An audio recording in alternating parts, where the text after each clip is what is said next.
সময়ের সাথে সাথে দিন বদলিয়েছে প্রতিদিনের কাজকর্মের ধারা।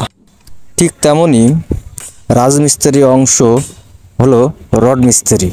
বর্তমান বাংলাদেশের তথ্য প্রযুক্তির ব্যবহার এসে আমাদের যে গ্রাম অঞ্চল আছে বা শহর অঞ্চলে যে রাজমিস্ত্রি কাজ আছে, রড মিস্ত্রি কাজ আছে, আগেরকার দিনে দেখতাম ছেনি এবং হাতুড়ি দিয়ে রড কাটতো। সেই দিনের প্রচলিত সময় প্রায় শেষই হয়ে গিয়েছে বলা যেতে পারে। তাই এখন অনেক সময় দেখা যায় রড মিস্ত্রিদের কাজ মেশিন দিয়ে বা কাটা হয় রড কাটার জন্য।